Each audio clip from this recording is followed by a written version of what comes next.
오늘 본문의 말씀으로 신화를 깨트리다라는 제목의 말씀을 함께 나누도록 하겠습니다. 우리나라는 일본만큼은 아니지만 일본만큼이나 많은 미신을 숭배하는 그런 나라 중에 한 나라입니다. 미신이란 뜻을 한번 찾아보니까 과학적이고 합리적인 근거 없이 맹목적으로 신앙하는 것, 이것이 미신이라는 단어의 뜻입니다. 그러니까 다시 말해서 이치에 어긋난 것을 잘못 믿고 신앙하는 행위를 가리켜서 미신이라 말을 하는 것이죠. 다시 말해서 믿어서는 안 될 것을 믿는 것, 바로 이것이 미신입니다. 우리나라도 이러한 미신 사상이 참 크고 우리의 일상생활에도 참 만연해 있는 것들을 보게 됩니다.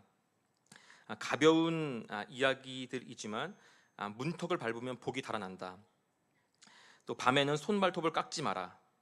또 중요한 날 미역국 먹으면 미끄러진다.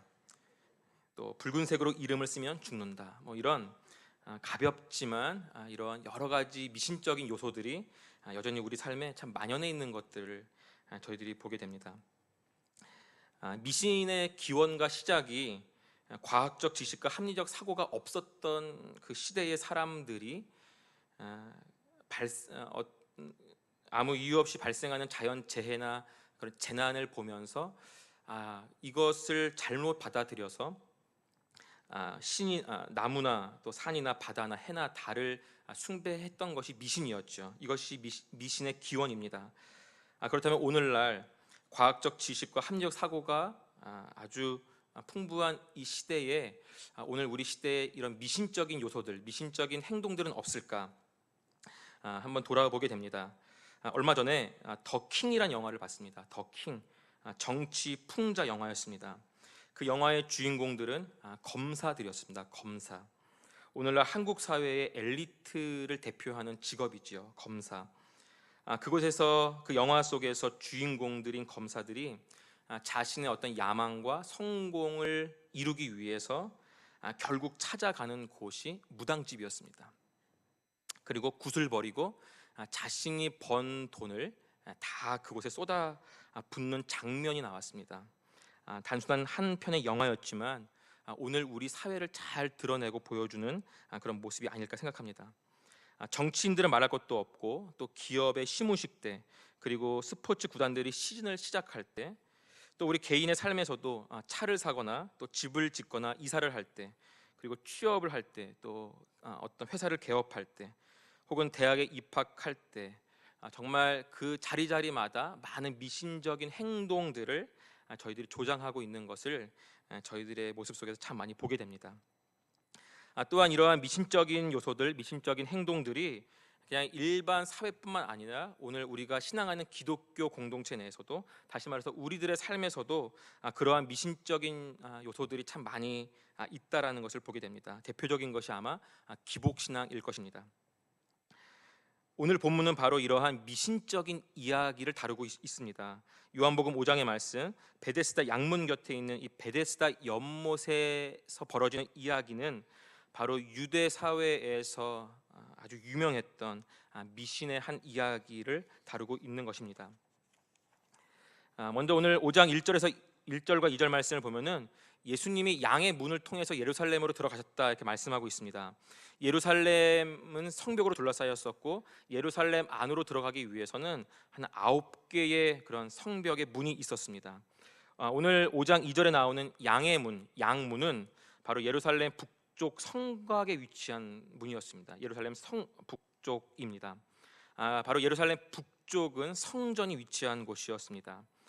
구약 시대에는 이 양의 문, 양문을 통해서 제사의 제물로 씌어지는 짐승들을 그 양의 문을 통해서 그 성 안으로 들여 보냈던 그런 구약의 역사가 있습니다. 그러한 이유들 때문에 오늘 이 문을 양의 문, 양문이라고 그렇게 명칭하고 있는 것이죠. 오늘 바로 예수님께서 이 북쪽 성곽에 위치한 이 양의 문을 통해서 오늘 예루살렘으로 들어가십니다. 그리고 그 양문 곁에 있었던 베데스다 연못을 우연찮게 지나시면서 또 자연스럽게 그곳의 광경을 오늘 예수님이 바라보게 되신 것이죠. 오늘 그렇게 이 5장의 말씀이 시작되고 있습니다. 그리고 5장 2절에 나오는 이 베데스다 연못의 이 베데스다라는 이 단어의 뜻은 자비롭다, 또 은혜롭다, 다시 말해서 자비의 집, 은혜로운 집이라는 뜻을 가지고 있습니다. 그리고 이 자비와 은혜로운 집이라는 뜻을 가지고 있는 베데스다 이 연못에서 흘러나오는 그 연못의 물은 그 당시에 좋은 온천의 성분을 이렇게 포함한 그런 온천수 같은 물이었음을 고대 많은 기록들에서 보여주고 있습니다. 그렇기 때문에 오래전부터 이 베데스다 연못의 이 물이 물을 통해서 사람들의 건강과 혹은 어떤 고통을 치료하기에 효과적인 물로 사용되었던 것이 바로 이 베데스다의 연못의 이 물이었습니다. 자, 그런데 오늘 이 본문에서 문제가 되는 것은 바로 이 베데스다 연못의 이 물이 하나의 미신으로, 하나의 그러한 잘못된 미신으로 재형성된 것이 바로 오늘 본문에서 보여주고 있는 하나의 작은 문제입니다. 온천의 물이 땅에서부터 솟아나거나 또 어떠한 온천의 물이 그 베데스다 연못으로 유입되었을 때에 어쩌면 어느 정도 정확하게는 알 수 없지만 이따금씩 물이 진동하거나 땅이 흔들리는 일들이 있었습니다. 그러한 현상을 보면서 사람들이 저 물의 움직임, 땅의 진동은 천사가 내려와서 물을 진동시키는 것이다 라고 사람들이 말하기 시작했고, 결국 그것이 하나의 미신이 되어버린 것이죠. 천사가 와서 물을 움직일 때, 물이 진동할 때 가장 먼저 저 물에 뛰어드는 사람의 모든 병은 낫는다. 이것이 베데스다 연못에서 만들어진 재형성된 하나의 큰 미신이었습니다. 오랜 세월을 거쳐 형성된 하나의 신화 미신이었죠. 또한 이러한 미신은 그냥 가벼운 것이 아니라 병든 사람들의 그 마음을 꽉 붙잡고 있는 것이 되었습니다. 3절 말씀에 보면은 많은 병자들, 많은 맹인들, 다리 저는 사람들, 또 혈기 마른 사람들이 베데스다 연못가에 있는 지붕 있는 정자에 다 모였다라고 말씀하고 있습니다. 많은 사람들이 자신의 병이 낫기를 고대하면서 그 자리에 나와 있는 것이죠. 우리의 눈으로 볼 때는 미신이고 신화지만 그곳에 모여 있는 그 병자들에게는 그것이 하나의 신앙이었고 믿음이었음을 오늘 말씀을 통해서도 보게 됩니다. 자, 이제 우리가 오늘 이 본문에서 드디어 한 사람을 만나게 됩니다. 그 사람은 바로 38년 된 병자이죠. 우리 함께 5절 말씀을 함께 읽겠습니다. 5절입니다. 거기 38해 된 병자가 있더라. 오늘 본문에 이제 주인공이라 할 수 있는 38해 동안 병상에 누워 있는 한 사람을 만나게 됩니다. 그는 어떤 사람인가? 우리가 읽었듯이 말 그대로 병자, 환자입니다. 7절 말씀 보면은 누군가의 도움이 없이는 절대 움직일 수 없는 아주 정말 불쌍하고 가련한 사람이 바로 이 38년 된 병자였습니다. 38년이다. 38일도 아니고 38주도 아니고 38년 동안이나 불치병으로 누워 있는 그 사람, 그것 자체가 그 사람에게는 절망이고 좌절이었겠죠. 병의 나음, 몸의 회복을 위해서 정말 38년 동안 무수히 많은 시도들을 했을 것입니다. 그러나 재산이 탕진되고 또 주변의 많은 사람들은 다 떠나갔겠죠. 그 병 자체가 바로 이 사람에게는 정말 절망, 좌절이었습니다. 자, 이 사람은 병자, 환자였습니다. 또한 이 사람은 어떤 사람이었는가? 우리 함께 7절 말씀을 함께 읽겠습니다. 7절입니다. 병자가 대답하되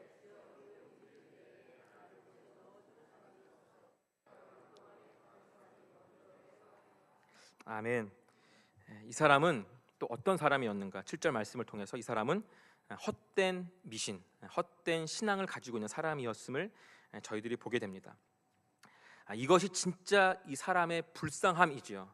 38년 동안 몸의 질병을 가지고 있었던 것이 불쌍한 것이 아니라 헛된 미신을 숭배하고 믿고 있는 것, 이것이 정말 이 사람의 불쌍함이라고 생각이 듭니다. 헛된 미신을 믿고 있고 헛된 소망을 미련스럽게 고집스럽게 붙잡고 있는 사람이 바로 38년 된 병자입니다.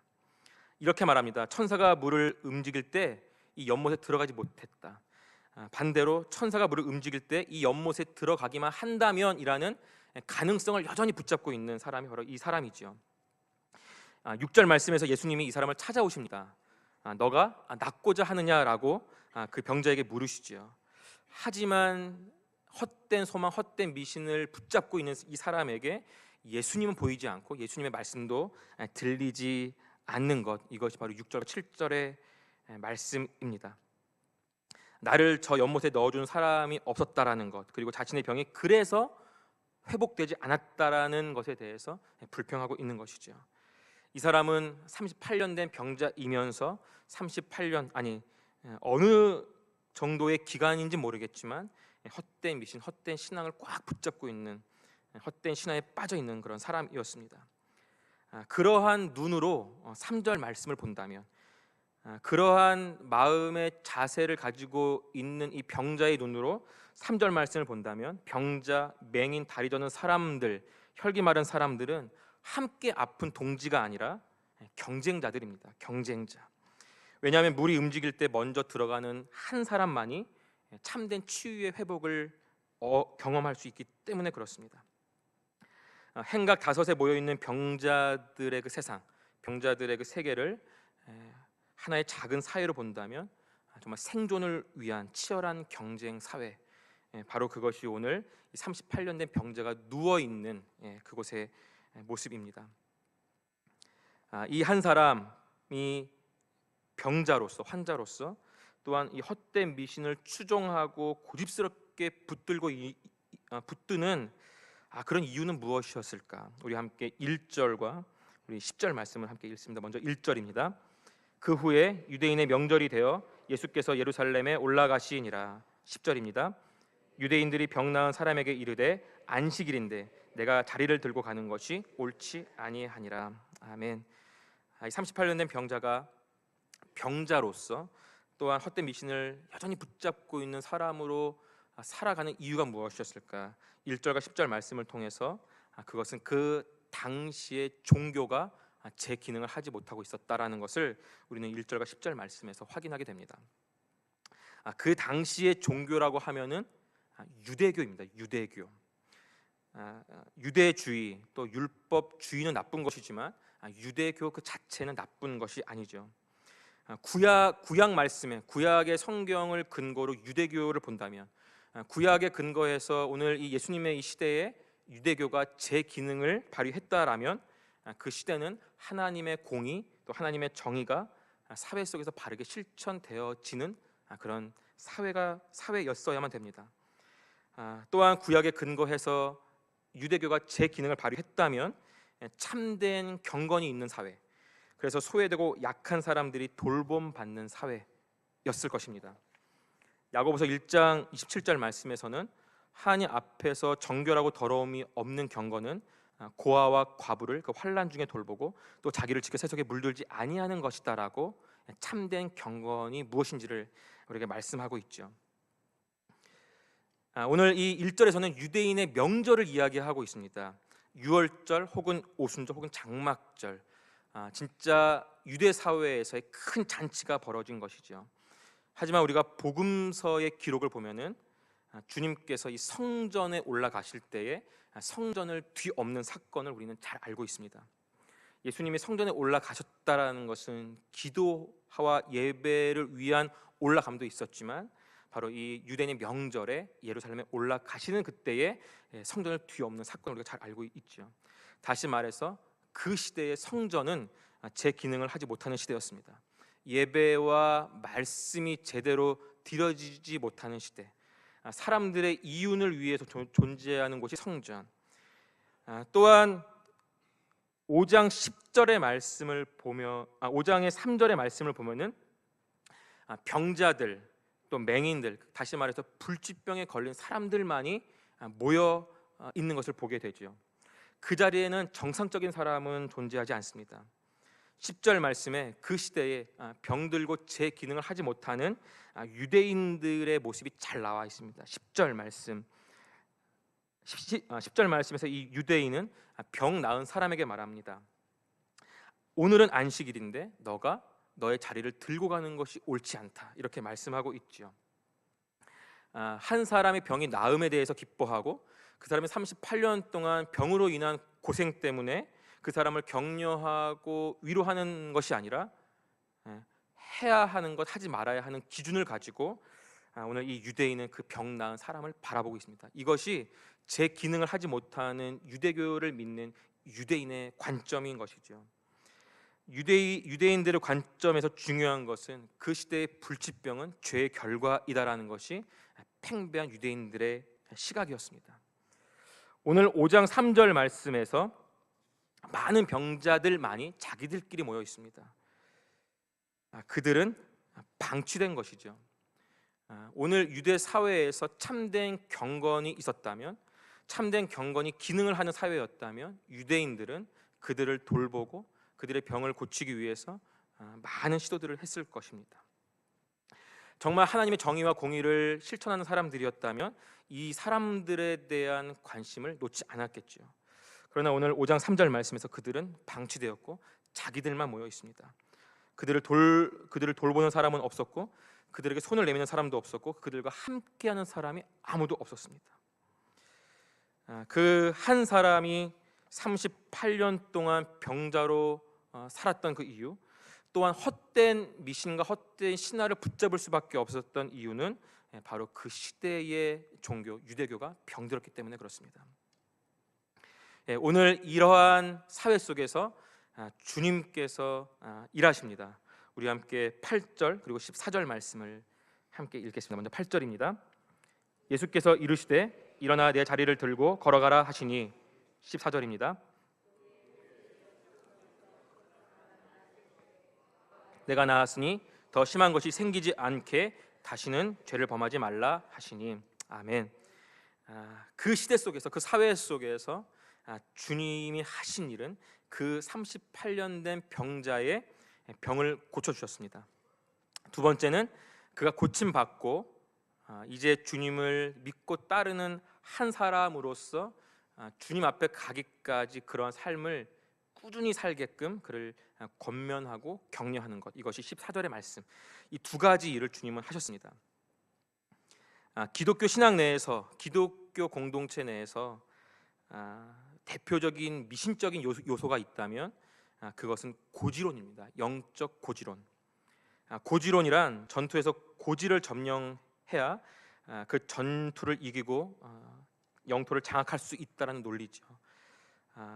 한동안 교회 내에서, 기독교 공동체 내에서 이 영적 고지론이 참 만연하게 퍼져 있었습니다.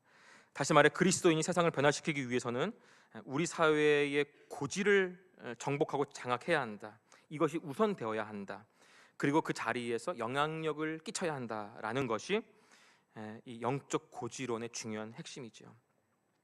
하지만 오늘 우리는 잘 알고 있습니다. 힘이 생기고 돈이 생기면 죄를 지을 수밖에 없는 연약한 인간임을 우리는 보게 되죠. 이 영적 고지론의 관점으로 주님을 본다면 주님은 실패한 분이십니다. 우리 예수님은 단 한 번도 고지론적인 삶을 사시지 않았습니다. 빌립보서 2장 6절 7절 말씀처럼 하늘과 땅의 모든 권세를 포기하시고 이 땅에 오신 낮아지신 분이시죠. 주님의 삶은 고지론이 아니라 낮아짐의 겸손한 삶이었습니다.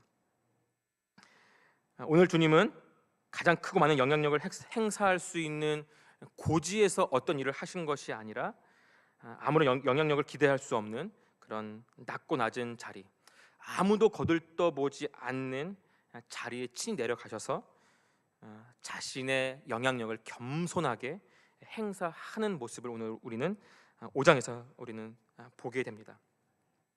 주님은 예루살렘으로 들어가시면서 베데스다를 그냥 지나치지 않았습니다. 주님은 가장 병약하고 가장 무능력하고 가장 약한 한 사람에게로 변함없이 자신의 모습 그대로 찾아가셨습니다. 그리고 6절 말씀이 이렇게 말씀하셨습니다. 내가 낫고자 하느냐. 8절 말씀 이렇게 말합니다. 일어나 내 자리를 들고 걸어가라. 이것이 그 한 병자를 찾아가서 하신 주님의 말씀의 전부였습니다. 오늘 우리가 이 첫 번째 이 병자를 고치는 이 주님의 이 말씀, 주님의 이 행동을 보면서 우리가 확인하게 되는 것은 주님은 우리의 육신의 질병을 고치시는 분임을 우리가 발견하게 됩니다. 유약한 우리 몸을 강건하게 회복하시는 분이시며 우리를 다시 일으켜 세우시는 분임을 저희들이 확인하게 됩니다. 주님의 십자가 공로는 이 모든 것을 다 포함한 사랑이었고 은혜였고 공로였음을 우리는 기억해야 합니다. 마태복음 8장 17절 말씀에 주님이 이렇게 말씀합니다. 선지자 이사야를 통하여 하신 말씀에 우리의 연약한 것을 친히 담당하시고 병을 짊어지셨도다. 이것이 주님의 말씀입니다. 이것을 이루기 위해서 이 땅에 오셨음을 주님은 말씀했죠. 내가 육신에 연약한 것, 육신의 병까지도 짊어지셨다. 단순히 우리의 영혼의 구원뿐만이 아니라 우리 육체의 연약함, 질병, 고통까지도 다 짊어지신 것이 십자가의 공로임을 우리는 기억해야 합니다. 오늘 주님은 동일하게 우리의 육체의 연약함, 우리의 병까지도 고치시고 회복시키시는 분이십니다. 그래서 우리를 일으켜 세우시는 분이시죠. 오늘 그 주님을 우리가 믿음의 눈으로 바라보는 그 은혜가 있기를 주님의 이름으로 바라고 부탁드리겠습니다. 주님은 두 번째 그 사람을 병 나은 그 사람이 나음 입은 그대로 살아가게끔 그 사람을 격려하고 권면하고 있죠. 우리가 아까 읽었던 14절의 말씀입니다. 병 나은 사람에게 다시는 더 심한 것이 걸리지 않도록 건강에 유념하라라는 것이 일반적이고 상식적인 대답이죠. 하지만 주님의 말씀은 다시는 더 심한 것이 생기지 않도록 다시는 죄를 짓지 말라라는 것이 주님이 그 사람에게 하신 부탁이었고 권면이었습니다. 병 나은 사람에게 죄의 문제를 말씀하고 있는 것이죠. 여기서 우리가 발견하는 것은 주님의 진짜 관심은 병고침, 육신의 병고침이 아니라 우리 영혼의 구원이라는 것을 우리는 확인하게 됩니다. 병고침, 그렇다면 우리의 병 나음은 무엇일까? 그것은 영원한 구원의 길로 인도하는 디딤돌, 영원한 하나님 나라에 들어가기 위한 입구, 이것이 병고침, 우리의 병을 고치시는 하나님의 의도임을 우리는 보게 됩니다. 개인적인 가정사를 말씀드리는 것이 송구하지만 몇 년 전에 아이가 심하게 아팠던 적이 있습니다. 폐렴 또 폐혈증으로 인해서 오랜 시간 중환자실에 있었습니다. 의사의 소견에 의하면 아버님 마지막을 준비해야 할 것 같습니다라는 의사의 소견도 있었습니다. 결론은 정말 기적적으로 고침받았죠. 지금은 우리 세 아이 중에 가장 우량하게 잘 크고 있습니다. 몸의 회복이 되니까 산 넘어 산이라고 어마어마한 병원비가 문제였습니다. 하지만 그것도 잘 해결되었습니다. 몇 년 동안 만나지 못했던 어느 한 집사님이 정말 어렵게 사시는 분이셨는데 선뜻 정말 감당할 수 없을 만큼의 큰 돈을 그냥 조건 없이 값없이 보내줬던 기억이 있습니다. 그 과정에서 고침받고 어떤 문제가 해결된 기쁨, 감사가 지금 마음속에 남아있는 것이 아니라 하나님의 살아계심, 또 주님의 만져주시는 은혜가 무엇인지를 깨달았던 그 기억이 더 선명하게 남아있는 것을 보게 됩니다. 병 고침, 어떤 우리 생활의 문제 해결, 이것은 영원한 구원으로 인도하시는 하나님의 섭리, 또 하나님의 일하심임을 우리는 기억해야 합니다. 병 나은 사람에게 어제까지 있었던 심각한 병이 오늘 나은 사람에게 어제의 병은 작게 보입니다. 하지만 오늘 내 눈앞에 가장 크게 보이는 것은 예수 그리스도이십니다. 우리 함께 15절 말씀을 읽겠습니다. 그 사람이 유대인들에게 가서 자기를 고친 이는 예수라 하니라. 아멘. 병 나은 사람에게 병은 작게 보이는 것이죠. 대신 크게 보이는 것은 예수 그리스도이십니다. 나를 고치신 예수님의 구원, 예수 그리스도의 살아계심, 예수님의 그 은혜, 사랑이 무엇인지를 그때 비로소 발견하고 보기 시작하는 것이죠. 그렇기 때문에 죄를 짓지 말라라는 예수님의 권면, 격려는 당연한 말씀이었습니다. 나를 고치신 예수님 앞에 이제 내가 예수 그리스도를 믿고 따르겠다라는 결단, 병 나은 사람의 마음에 자리 잡을 그 결단과 헌신은 당연한 것입니다. 이제 그 사람은 결단하지요. 일평생 내가 이 병 고침의 이 기쁨, 감격을 잊지 않겠다. 나를 고치신 주님을 위해 내 삶을 내어 드리겠다라는 이 결단은 분명히 그 사람의 마음에 자리 잡을 것입니다. 그리고 일평생 그 주님과 관계 속에서 그 기쁨, 감격을 잃지 않기 위해서는 육신의 건강을 위한 노력이 아니라 죄를 멀리하는 경건, 또한 죄를 이기기 위한 거룩을 힘쓰는 것, 이것이 주님의 기쁨과 감격을 유지하는 유일한 방법임을 오늘 주님은 그렇게 말씀하고 있는 것이죠. 더한 것이 생기지 않도록 다시는 죄를 범하지 말라. 병 나은 사람에게 마땅히 당연히 해야 할 말을 오늘 주님께서는 말씀하고 있는 것입니다. 오늘 이 주님의 말씀 앞에서 또한 말씀을 받는 우리의 마음 속에서 죄를 짓지 않겠다라는 단호한 결단, 또 하나님이 기뻐하시는 선하고 의로운 삶을 살겠다는 결단이 우리 모두에게 있기를 주님의 이름으로 부탁드리겠습니다. 마지막으로 우리는 이러한 구원의 길을 열어주시고 영원한 구원의 길로 인도하시는 주님을 일평생 찬양하고 경배해야 하는 것이 우리에게 남겨진 숙제요, 과제요, 책임입니다. 하지만 본문에서는 그렇지 않은 사람들이 나옵니다. 우리 함께 10절 말씀을 다시 한번 읽겠습니다. 10절입니다. 유대인들이 병 나은 사람에게 이르되 안식일인데 내가 자리를 들고 가는 것이 옳지 아니하니라. 아멘.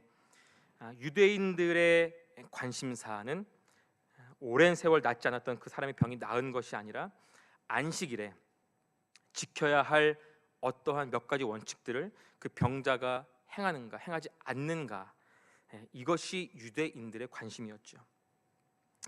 그들은 유대교 안에 머물러 있지만 참된 유대교의 정신은 없는 사람들이었습니다. 참된 안식일이 무엇인지를 모르는 사람이었죠. 주님은 마가복음 2장 27절에서 이렇게 말합니다.